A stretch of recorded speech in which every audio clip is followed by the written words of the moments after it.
कहानी की शुरुआत एक बहुत ही खूबसूरत घर को दिखाते हुए होती है, जिस घर के ओनर आर्टेमिस नाम के आदमी का था। इस टाइम आर्टेमिस अपने घर पर जब नहीं था तो उसके घर पर पुलिस आ पहुंचती है और उन्हें उनके घर से काफी कीमती सामान मिलता है। इन्हें लग रहा था कि इस चीज को आर्टेमिस ने ही चुराया है और अब वो यहाँ से भाग चुका है। हो सकता है कि इस सामान को आर्टेमिस ने ही चुराया हो। वो आर्टेमिस को बहुत ढूंढते हैं लेकिन वो उन्हें वहाँ पर नहीं मिलता। उनकी जगह पर यहाँ से उन्हें एक और जायंट आदमी मिलता है जिसे वो अपने साथ अरेस्ट करके लेकर जाते हैं। पुलिस सीधा उसे यूनिट लेकर आती है ताकि इस बारे में उसे इन्वेस्टिगेशन कर सके कि वो आर्टेमिस को कैसे जानता है और क्या सच में उसने चोरी की थी। वो कहने लगा कि मुझे इस बारे में तो नहीं पता, लेकिन इस बार आर्टेमिस के घर पर खुद ही चोरी हुई थी, यानी आर्टेमिस के घर से कुछ चीज चोरी हुआ था और उसे चुराने वाला और कोई नहीं बल्कि उसका बेटा था। तब पुलिस कहती है, ये तुम कैसी बात कर रहे हो, आखिर उसका अपना ही बेटा अपने ही घर में कैसे चोरी कर सकता है। तब वो जायंट आदमी कहता है कि आपको मेरी बातों पर यकीन नहीं करना तो मत करें, लेकिन उससे पहले मैं आपको एक बात बताने जा रहा हूँ जो कि आर्टेमिस के बेटे के बारे में ही था। आर्टेमिस का बेटा जितना इंटेलिजेंट था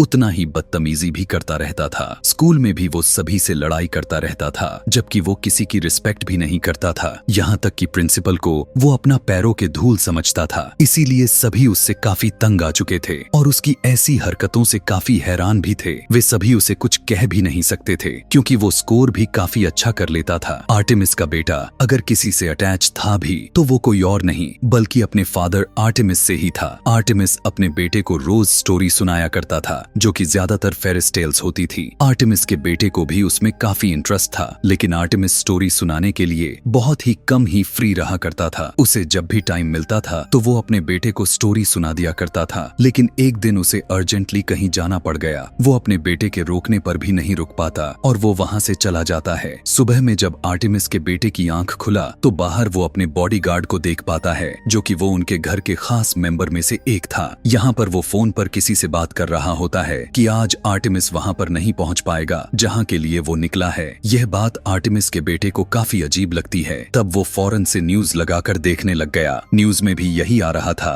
कि आर्टेमिस को रास्ते से ही किडनैप कर लिया गया है क्योंकि उस पर इल्जाम लगा हुआ है, यानी किसी ने उस पर ब्लेम लगाया है कि उसने काफी ज्यादा चोरियां या रॉबरीज की हुई हैं। वो बता रहे थे कि आर्टेमिस ने एक ऐसी चोरी यानी इतनी बड़ी चोरी की हुई है कि ऐसी चोरी करना किसी आम चोर की बस की बात नहीं है। वो चीजें बहुत ही ज्यादा प्रेशियस और महंगी थीं। यह सुनने के बाद आर्टेमिस के बेटे को यकीन ही नहीं हो रहा था कि तभी वहां पर फोन रिंग होने लग गई। आर्टेमिस के बेटे के फोन रिसीव करने पर कोई कॉल पर अनजान आदमी जिसने उसके फादर यानी आर्टेमिस को किडनैप करके रखा हुआ था, वो आर्टेमिस के बेटे से कहता है कि तुम्हारे फादर मेरे पास है और मैं उन्हें तब तक नहीं जाने दूंगा जब तक तुम मुझे एकुलस ढूंढ कर नहीं दे देते। उसकी ऐसी बात से आर्टेमिस को कुछ भी समझ नहीं आता। वो सीधा बॉडीगार्ड के पास जाता है और कहने लगा कि क्या आपको पता है कि आखिर ये एकुलस क्या चीज है। तो बॉडीगार्ड कहता है कि नहीं, मैं इस बारे में नहीं जानता, लेकिन मैं तुम्हें बेसमेंट में लेकर जाता हूँ जहाँ पर तुम्हारे फादर रिसर्च किया करते थे और वहीं पर तुम्हारे एंसेस्टर्स ने भी रिसर्च की हुई थी, यानी तुम्हारे फादर के फादर और आगे से उनके फादर ने भी। और यह रिसर्च काफी ज्यादा ही स्ट्रॉन्ग है क्योंकि ये काफी सालों से होती आ रही है। जब आर्टेमिस का बेटा बॉडीगार्ड के साथ बेसमेंट में गया तो उसे पता चला कि पुराने जमाने में सच में फेरिस हुआ करती थी, लेकिन इंसानों के साथ लड़ाई करने के बाद फेरिस लुप्त हो गईं। उनको समझ में नहीं आ रहा था कि एकुलस कहाँ पर है। तब बॉडीगार्ड कहता है कि हो सकता है कि इस बारे में उन्होंने अपनी डायरी में लिखा हो, लेकिन मैं नहीं जानता कि डायरी कहाँ पर है। यह भी हो सकता है कि उस डायरी को वो अपने साथ लेकर गए हों। तब आर्टेमिस का बेटा कहने लगा कि नहीं, अगर साथ लेकर गए होते तो वो आदमी मुझे कॉल करके नहीं पूछता। वो डायरी जरूर यहीं पर ही मौजूद हो सकती है। बहुत ढूंढने के बाद वो मिल जाती है।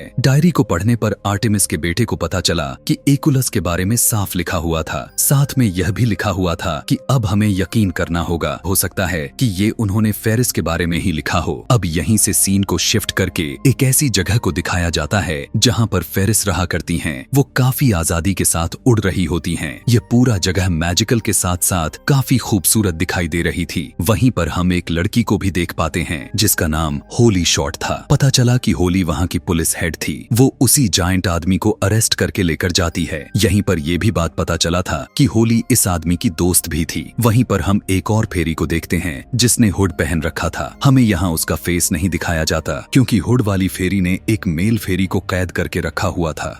अब वो उसके पास आकर कहने लगे कि मैं तुम्हें एक शर्त पर छोड़ूंगी, अगर तुम फेरिस के दुनिया में जाकर मुझे वहाँ की हर खबर दो। मुझे यह बताओ कि फेरिस वहाँ पर क्या कर रही हैं, और सबसे बड़ी बात, तुम वहाँ से मुझे एकुलस लाकर दोगे। इनफैक्ट एकुलस एक मैजिकल चीज थी जिससे कोई भी इंसान या कोई भी चीज दुनिया के किसी भी कोने में टेलीपोर्ट हो सकती थी। फेरिस के दुनिया में हम एक कमांडर लेडी को देख पाते हैं जिसकी उम्र लगभग 800 साल से ज्यादा हो चुकी थी और वो काफी ओल्ड हो चुकी थी। यहाँ पर वो सभी से कहने लग गई कि तुम सभी को किसी तरह करके उस एकुलस को ढूंढना ही होगा। वहाँ पर वो इविल फेरी जो हुड पहनती थी उसका स्पाई भी मौजूद था, यानी उसी मेल फेरी को उसने भेजा हुआ था ताकि इन फेरिस पर नजर रख सके। तो वहाँ आकर वो कमांडर लेडी की बात सुन लेता है। तभी वहाँ पर होली उस कमांडर लेडी के पास आती है और कहने लग गई कि मुझे अपने फादर को ढूंढना है, लेकिन कमांडर लेडी कहने लगी कि अभी नहीं। दूसरी तरफ हम आर्टेमिस के बेटे को और उसके बॉडीगार्ड को देखते हैं जो कि वही सब पता करने में लगे हुए थे कि एकुलस कहाँ से मिलेगी। बॉडीगार्ड अपने बेटी को भी लेकर आता है ताकि वो आर्टेमिस के बेटे की मदद कर सके। वहाँ पर वो दोनों बातें करने लग गए। तब आर्टेमिस का बेटा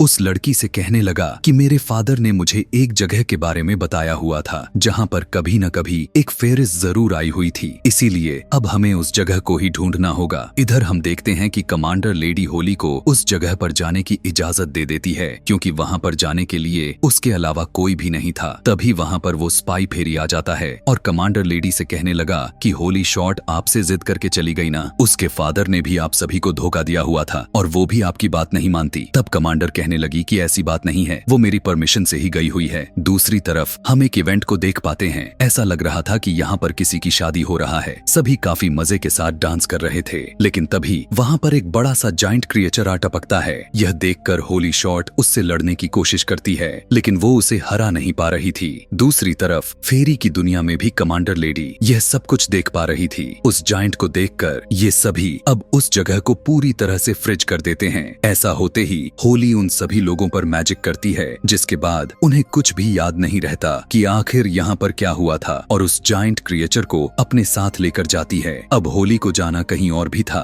वहीं पर जहाँ पर जाने के लिए उसे कमांडर लेडी ने भेजा हुआ था, लेकिन अब वो अपने फादर को ढूंढने के लिए उस जगह पर जाती है जहाँ पर आखिरी बार उसके फादर गए हुए थे। वो उस जगह पर जाने के लिए टर्न लेती है। वहीं पर आर्टेमिस का बेटा भी था जो कि उसका वेट कर रहा था। जैसे ही होली वहाँ पर आई तो उसने उसे कैद कर लिया और वापस घर ले आता है। घर लाकर वो उसे एक केज में बंद कर देते हैं और जब भी कोई उससे बात करता तो वो एक अजीब तरह के चश्मे लगा लिया ताकि फेरी उनके आंखों में ना देख सके, क्योंकि वो जिसके आंखों में देखती थी वो उसे हिप्नोटाइज कर देती थी। दूसरी तरफ फेरीलैंड में सभी काफी वॉरियर्ड होते हैं और होली को वापस लाने की कोशिश करते हैं। तभी वो लोग डिसाइड करते हैं कि वो अपने कुछ फेरिस को वहां पर भेजेंगे जहां आर्टेमिस का बेटा रहता है। वो लोग उस जगह को भी टाइम फ्रिज कर देते हैं, लेकिन इसका असर आर्टेमिस के बेटे और उसके बॉडीगार्ड पर नहीं होता। वहां पर सारे के सारे फेरिस आकर इन पर अटैक करने लग जाते हैं। यह देखकर आर्टेमिस का बेटा कहता है कि रुको, क्या हम आराम से बात नहीं कर सकते? अगर तुम लोगों ने मेरी बात नहीं सुनी तो मैं पूरी दुनिया को बता दूंगा कि तुम लोगों की रियलिटी क्या है। दूसरी तरफ ये सारा कुछ वो इविल फेरी भी देख रही थी, वही हुड वाली फेरी जिसने आर्टेमिस को किडनैप कर रखा था। वो आर्टेमिस से कहने लगी कि तुम्हारा बेटा क्या कर रहा है, ये सारा प्लान को खराब क्यों कर रहा है? क्या इसे नहीं पता कि तुम्हारे जान खतरे में है? खैर, अब यहाँ से सीन शिफ्ट करके उसी कमांडर लेडी को दिखाया गया जो कि उस जायंट आदमी को बुलाकर कहने लगी कि तुम जानते हो ना कि तुम्हें बहुत ही जल्द सजा दी जाने वाली है, लेकिन हमने अभी तक तुम्हें छोड़ा हुआ है और तुम्हारी सजा को हम कम कर सकते हैं अगर तुम हमारी मदद करते हो तो। इधर हम आर्टेमिस के बेटे को देखते हैं जो कि उस फेरी यानी होली से बात कर रहा था। वो कहने लगा कि क्या तुम मेरी मदद कर सकती हो? क्या तुम मुझे एकुलस ढूंढ कर दे सकती हो, क्योंकि मेरे फादर को इविल फेरी ने किडनैप कर लिया है। तब होली कहने लगी कि नहीं, मैं तुम्हारी कोई मदद नहीं कर सकती, इससे तुम्हारी जान को खतरा हो सकता है। यहीं पर वो उसे अपने फादर के बारे में बताने लग जाती है कि मुझे याद है कि मेरे फादर ने भी एकुलस को चुराते चुराते मारे गए, लेकिन मैं फिर भी उन्हें ढूंढना चाहती हूँ, लेकिन तुम ऐसा रिस्क मत लेना। आर्टेमिस का बेटा कहने लगा कि मुझे डराने की कोशिश मत करो, क्योंकि मैं जानता हूँ कि तुम्हारे फादर ने किसी को धोखा नहीं दिया था, बल्कि वो तो फेरिस और इंसानों को एक साथ देखना चाहते थे, उनकी दुनिया को बचाना चाहते थे। वो सच में बहुत ही अच्छे इंसान थे।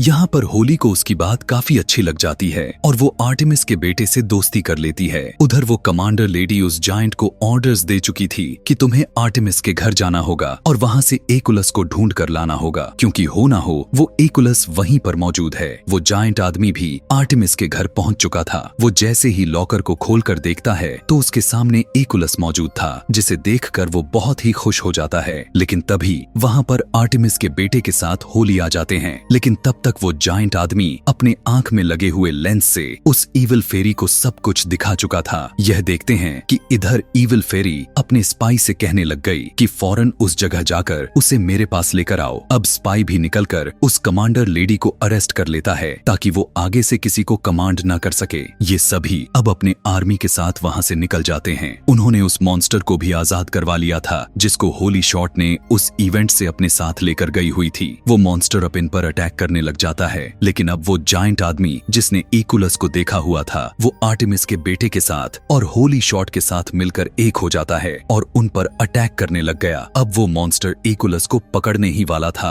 कि वो जायंट आदमी एकुलस को अपने मुंह में डाल लिया ताकि वो सेफ रहे। लड़ाई करते टाइम वो जायंट आदमी सीलिंग में लगे हुए लाइट को पकड़कर लटक गया था और उसके ठीक नीचे आर्टेमिस का बेटा मौजूद था। इससे पहले कि वो मॉन्स्टर आर्टेमिस के बेटे पर गिरता, उसका बॉडीगार्ड फौरन से उसे प्रोटेक्ट कर लेता है और अब वो काफी ज्यादा जख्मी हो चुका था क्योंकि मॉन्स्टर आर्टेमिस के बेटे की जगह अब उस बॉडीगार्ड पर गिर चुका था। होली फौरन से उस बॉडीगार्ड को ठीक कर देती है कि तभी अचानक से टाइम फ्रिज होने लग चुका था और वहाँ से सारे फेरिस भागने लग चुके थे। लेकिन होली शॉट वहाँ से वापस नहीं जाती। वो फौरन से आर्टेमिस के बेटे के पास जाती है, उससे कहने लगी कि मैं जानती हूँ इंसान एकुलस को यूज नहीं कर सकते, लेकिन तुम्हें अपने फादर को वापस लेकर आना है ना, इसीलिए अब मैं तुम्हारे लिए और तुम्हारे फादर के लिए इसे यूज करती हूँ। सभी अब एक टेबल के आसपास बैठ जाते हैं और होली उस एकुलस को पकड़ लेती है। होली अजीब तरह के कोई मैजिक करने लग चुकी थी। ऐसा करते ही एकुलस में से कुछ लाइट्स निकलना शुरू हो जाते हैं। यह देखकर आर्टेमिस का बेटा काफी खुश हो जाता है कि अब मेरे फादर आ जाएंगे, लेकिन काफी टाइम गुजरने के बावजूद भी उसके फादर वहाँ पर नहीं आते।